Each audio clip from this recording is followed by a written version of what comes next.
As mentioned, my name is Thomas. I grew up here in close by, and I've been living here in the Netherlands for the last 10 years again. But after that, I've studied hotel school, worked in hotels, the famous Tukang, who doesn't remember that as Dutchies, slapping a lot of plates and checking in people. And then I moved to California for 10 years, spent some time in Scotland, in Thailand, and the last 10 years when I came back here in the Netherlands in 12, I've been working in hotel tech, first for a company called Revenate, and now I work for a company called Room Price Genie, and we do revenue. We do room pricing. Shocker. It is in the name. Anyway,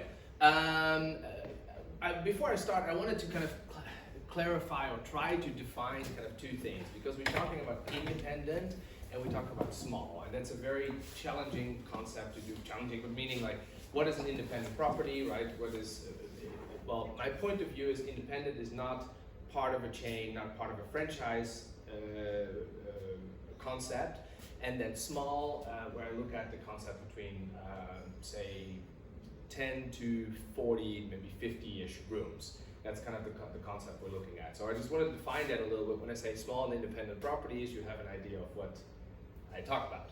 All right, so what do we hear? Like, we talk to, not only me, but I'm part of, I listen into some of the conversations. We talk to hundreds of hoteliers around the world every day. We luckily have technology that I can kind of listen to all these calls, understand what actually happens. And what do we hear from hotels? Besides that, hotels are actually quite happy and things are going well. Certain markets are doing much better. Amsterdam is a market that does much better. Some markets are still challenging a little bit, but overall, besides hoteliers being well, they have some worries, right? Worries about cost, inflation, worries about guests changing, expectations, worries about staff, comes back over and over and over again.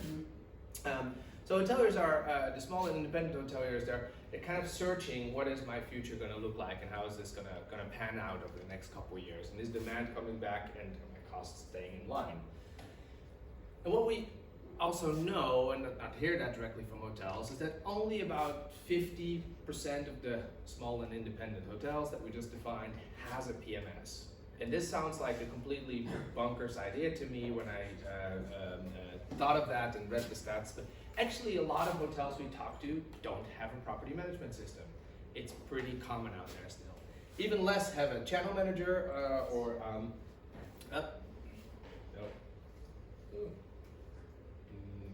technology. Here you go. Even less have a channel manager system that they actually use. So even if they use a PMS, they still don't use channel management for their distribution.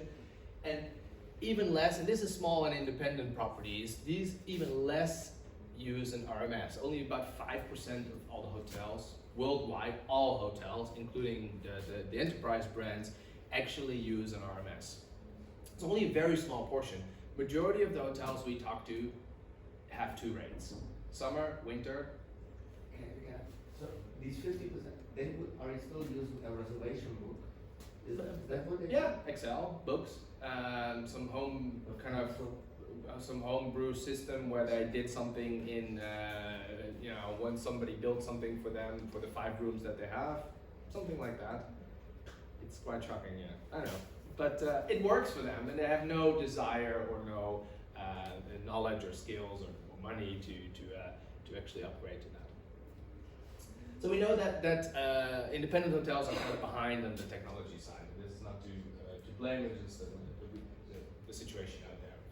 What we also know from a guest perspective is that guests look online, right? Everybody shops online, and we can argue about if that 68 of 86% is actually correct. But let's leisure guests look online, book online, and they can easily compare price versus location versus reviews, right? That's easy to do these days. It's not challenging anymore. You already knew that. And guests say price is important. Price is important in the decision-making factors. Guests buy on location, buy on price, and buy on review scores.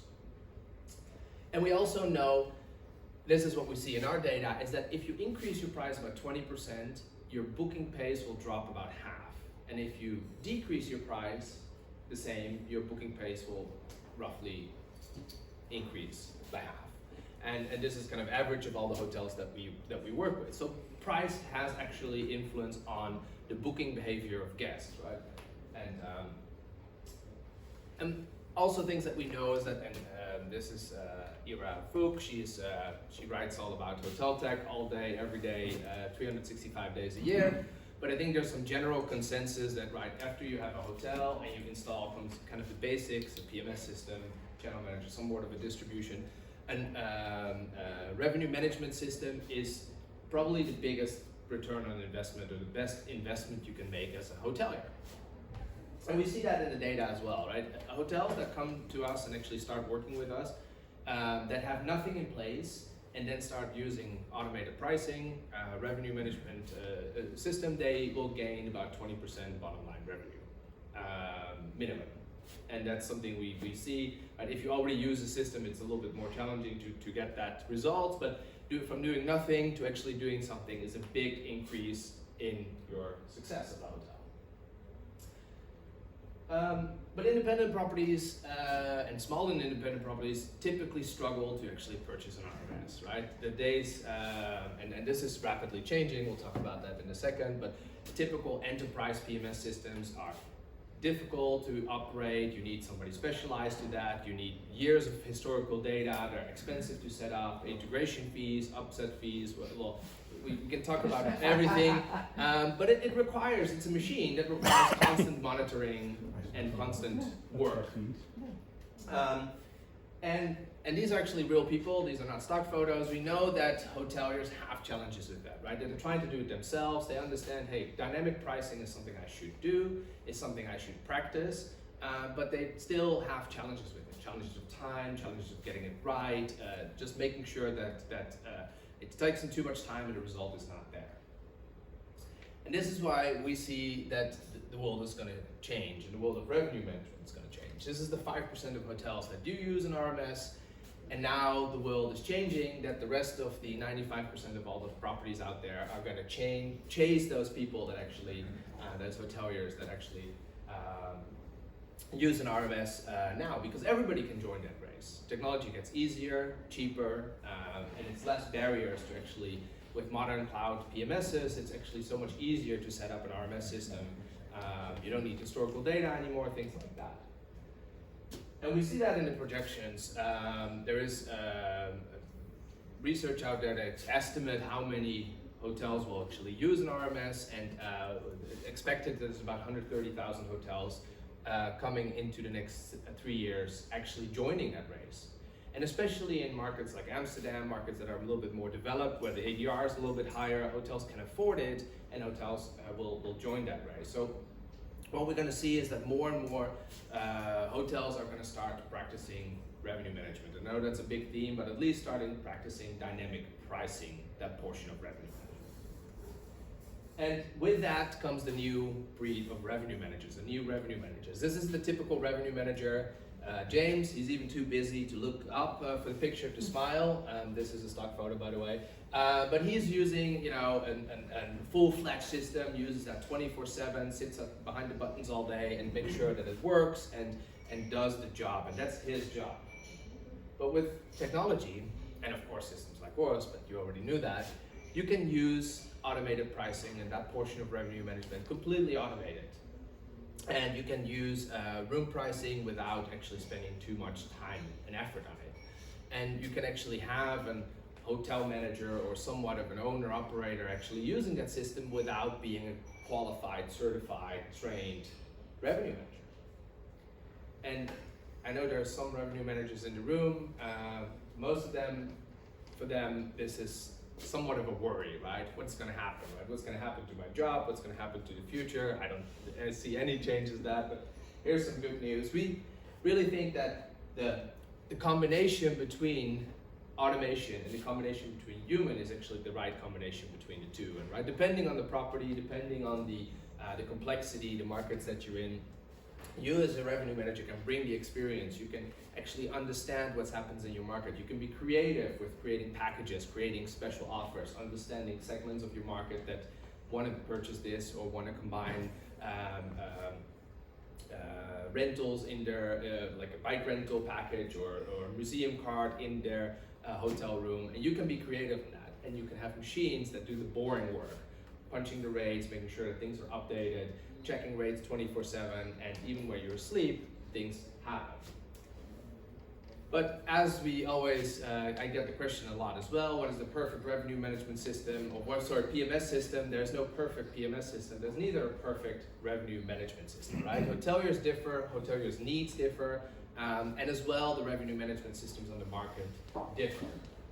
So it is more a call to action to get ahead, and if you don't use revenue management or don't practice dynamic pricing, that you should start embracing this, because it used to be a competitive advantage to be there using revenue management. Now it has become a normal, and it becomes a disadvantage if you don't use it.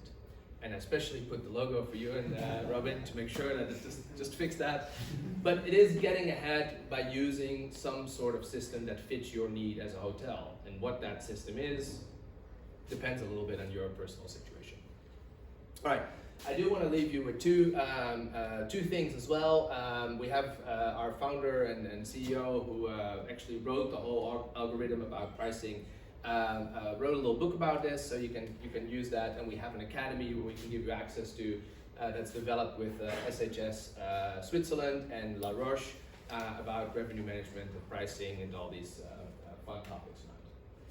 Leads me to the Q&A, but I actually wanted to change the Q&A, and I'm actually going to ask you questions because I thought it was so boring, because you asked so many questions yesterday. We want to change the questions and actually I'm going to ask you and see what your opinions is and have some discussion. Loyalty, is it an illusion or not? Hands up for yes, hands down for no. It depends. Is it loyalty programs or Yeah, is it okay, loyalty sorry. as Yeah, you need good a loyalty point. program? Like this. Well, yeah. Maybe let's start with the programs. That's an illusion. Yeah. Yeah, I see. Well, big change I think needs it. I'm sorry. Yeah. For me it is. Yeah, I think so. We had it yesterday, right? Loyalty is what? How many people come back? It's very limited. So I don't know if nowadays you want to go somewhere and of course being recognized is nice. Using the points, I don't know. I don't know. Well, if it's a chain, yeah. Honestly, you know, I'm Dutch, so I love gathering points, getting discounts, you How many know. cars do you have? Oh, maybe. And if you know, what I see, you know, how many members from our core are burning points with us, you know, not per se in the benefit of our hotel, but Yeah, that's but I truly believe that depending on the program, which Yeah. benefits are there, it's definitely Sure, big change. for big changes. Yeah. Yeah. Independent small hotels, I don't know. no. Yeah. That's why I believe also loyalty within chains is easier to achieve, because you can stay with the chain even your needs are changing. So when you're a young person, you find in a budget hotel your place. Yeah. At a later stage, you have a little bit more money to spend. Then you find that over there. Then you have got a family, you need more space. You find it within the chain as well. And then later, when the kids are out, you go to the luxury resorts again. To what you find as well again within the chains. Yeah, the chains definitely have that spread They of. can Yeah. do it, while loyalty on an individual hotel level, more difficult to Yeah. achieve, and it's going to be then mostly driven by like service areas. And I think also it's not about how much time do you need to collect amount X on points to get something in return. It's like how much can I get back as soon as possible. So Instant cashback gratification, options, for example, yeah. could be something there. Alright. I think the difference is maybe, because we're talking about big chains and you talk about financial loyalty, Yeah. meaning you get points, you get a reward in form of discounts or anything, which is financial perk. But for individual hotels, the financial perk isn't there, and I think it's more personal loyalty. You come there because you have a good connection with X, Y, Z person, or Yeah. so I think the perspective here. All right. Well, we have 3 more before Nice. we run out of time. Account-based selling is the future. Yes. Oh, here you go. Next one. Account-based selling. Sorry, attribute-based selling. Sorry, Attribute, yeah. account-based selling is what attribute-based selling. So to sell your rooms based on windows of garden view versus dumpster view versus big desk, small desk. Well, it's depending on how much inventory you have, I think, because if you're selling online and you have 2 rooms with a certain view, it's of no use because you get 20 room types in a row and the consumer will be completely lost. Yeah. So, but if you have sufficient inventory. Of then each it's category, definitely- yeah. Then it's definitely a moneymaker. But still, there's a lot of development and companies starting that and making it available. I think it's a little too Is easy. it working really? Are there instances that it's really working? Because I think that's the most challenging thing still right now. Well, mixed. What I've heard is mixed results in the sense of like, obviously, when you ask those companies, yeah, absolutely, that's wij van WC 1 traden WC 1 aan, so that's done for the Dutchies. That's basically companies always recommend themselves, but yeah. But if you hear hotels, some hotels were really successful, and some hotels found it absolutely a nightmare to deal with it, and also not having the ability to upgrade or upsell people anymore because certain room types are sold out and the setup, and it is like, I don't know. Verdict is still out there for me. I think you go too much into the nitty gritty thing with that. I mean, you can do it in an airport, say, I want a seat next to the window, in front, behind, etc. But in a hotel room, it's the experience that you want. You don't care if you have a big desk or maybe you have a few corporate, but Yeah. it's hard to put that in place in my eyes. If you have lots of inventory, yes. But if you have a hotel with 13 people, No, but 17, then it comes to. it's too complicated, even to distribute them on the OTAs. I think there's no OTAs in here, right? But I think you know a bullet in your feet, as we say in French, which means that you can't put your inventory saying, oh, here I have one room that has one big desk and it has a window, and here you have a view on there, and here. It's Yeah. more or less. I don't know if I'm clear enough. But like on OTAs, aren't you capable already saying you want to have, for example, over there it's the selection of hotel, you want to have a hotel that gives me a view, that gives me something like that. So that's what they're doing already. So the information should be somewhere already, then adding that to a room type. You see also now that hotels upsell it later on, so after Yeah. booking.com, companies now are selling a specific room type, and if you got a hotel with even 30 rooms, then all rooms are, for example, unique or they have specific design in a room. Yeah, sometimes it's nice if you say, okay, I've looked online, I saw that room, I want to book that specific room. And if you got an upsell opportunity there, then Yeah, I can confirm that for us we have 300 rooms, so quite some possibilities, and people are booking the higher floor or the view to a specific site. So Yeah, people are You willing, can get money for much that. yeah. more willing than we expected actually to pay for that. We'll see. Well, back next year and we have the answer. The other one I came up yesterday and had on the train back is personalized pricing ethical. And I'm not meaning personalized, sorry, but really personalized, like, hey Thomas, I know you can afford it, so I'm gonna actually charge you double versus. I'm poor. No, I didn't want to make it. But this is what the airlines are doing for ages already. Personalized pricing? Yeah, well, personalized in a way that's looking at the specifics of the booking moment, of the booking source. They give you another price than your neighbor who has exactly the same flight. Yeah. from different destinations. So if you look from the Netherlands for Yeah. a KLM flight or from Germany to a KLM flight, things are different sometimes as well. Apparently, it shouldn't matter. Zero price. I asked the guy who came to the hotel school here, and he was the head of revenue for KLM, and we had this little bit of discussion. Like, nah, and he said it doesn't matter. We don't charge it based on person, but I could be. I don't know. But what do you mean? Yeah, I know. Here we go to the. And the question came from is I think when for example, when people are part of the loyalty program, I'm not sure if every hotel or so, there's also a question sometimes in terms of the salary. So if the information are available, are you going to be able? And also someone you see out of the history, you've got a very loyal guest, and he's paying for it because every time he comes, people are there welcoming him. So I'm going to charge him more because I know he's willing. But things are getting more and more transparent, so it's actually unethical to sell him higher price because he's willing to do it and he can do it. But actually, if he would be smart, he could see that that's a ripoff. Yeah. Well, theoretically, with CRMs and data collection, you can start and then you need to obviously log in and have somewhat of a member portal that you can identify the right person to. But what we see now is that you're a member and you get 10% off or 5% off, which is just giving stuff away. But I'm talking about the other side, like how can we charge people more? We spoke about it yesterday briefly, where one person in the room said something about casinos that do that already. Yeah.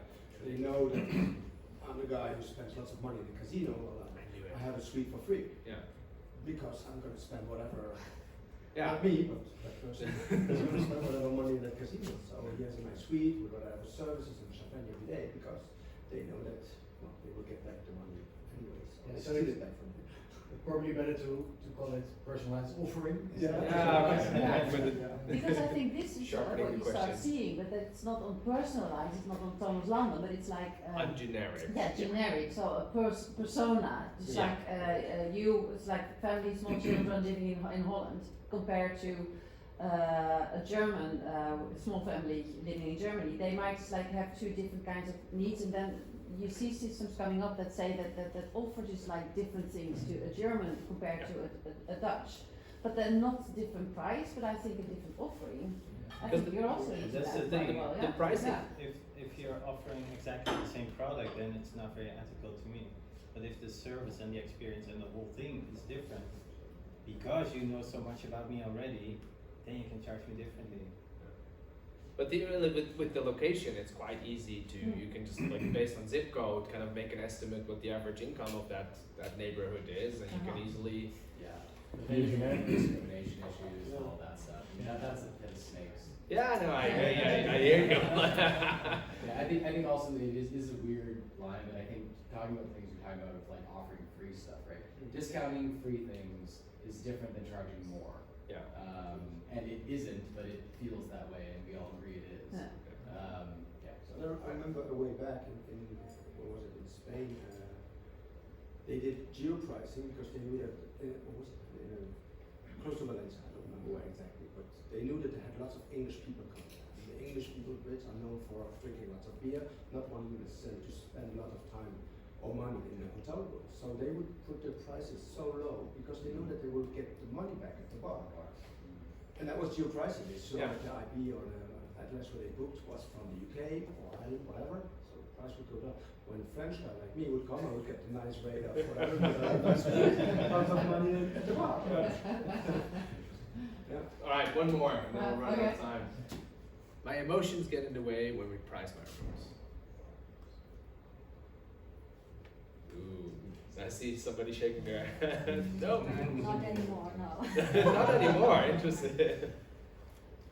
I would say in the beginning of your career, you might think, oh, that's a lot of money for a hotel room, Yeah. because you put it in relation with like maybe your salary, what you could afford.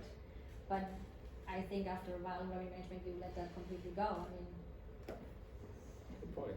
Yeah, I see this a lot. I'm in the hotel school in Leeuwarden, and we see this a lot with students coming into my department in revenue management. So much, really, Yeah. but it's just a student hotel. Well, it's not. There is demand, so we can charge it. Why not? And if not, then we'll drop it. Oh, really? Okay, fine. I think it's also depending, you know, which heart you will have to listen to, because if it's your revenue heart, it's easy, you know, you just go for money. But if you're looking at your operational heart and know that you're selling rooms with no view and have a vintage look, you know, it's The vintage look. We actually encounter this quite. The reason why I put it is we encounter this quite a lot. That hoteliers actually put their manually override their prices down because they just don't feel comfortable, even based on all the info out there. The market should be able to supply. They should be able to sell you rooms, but they're actually no, I cannot. That doesn't feel right, and I just like take $50 off or $20 off. But I no, think it's that- I was just gonna say that also assumes that you're trying to optimize getting the most money possible all the time, which I don't think is a fair assumption. I think like you mentioned this earlier in the presentation about the perceived value is the most important thing is price, right? So if I can charge someone less, and like you said, then they enjoy spending time at the bar, or they just overall have a better experience and they recommend it, that is of value to me as well, not in a numerical way or financial way long term, but not immediately for that transaction. So there may be some of that factor in there as well. I think when it hurts your review scores, you know, on the other Yeah. hand, it's Yeah, I think that, That's- isn't there a difference between, it's like, okay, you have a price, you never think out of your own wallet, right? I mean, it's never like, I would never pay for that, but then if you have a price and people just like are still happy with it, still perceive it as a quality, I myself might think like, I would never spend that money, but then if people do that, but then there's also, I think what you also say is like, there's a maximum to it. Example, in Stockholm, Beyonce was there this week. If a hostel can charge 2,600 euros, and they did, I mean, we would never go there because I think then there's your operational part. I don't think it helps you in the long run. So there's a ceiling to what you can ask, but then. Was that including the meet and greet with Beyonce? Or? But it was including breakfast because that's what You could wave. Yeah, I From actually had kilometer an away. interesting talk with somebody who was a revenue manager at an airline at Air Berlin for a long time, and they like literally would sell seats for to the roof, like last seat available, $1,500 for a flight, like within Germany. We didn't care, but there was also some distance between them and the customer. In the sense of like, we never see a customer, we never see any complaints, right? It's like I sit in an office and I'm far away. And then he moved to being a revenue manager at a hotel, and he's like, I talk to hotel guests much more often, and I see, and there was much more emotion with it. And anyway, that was the last one. Thank you very much. I'm over time.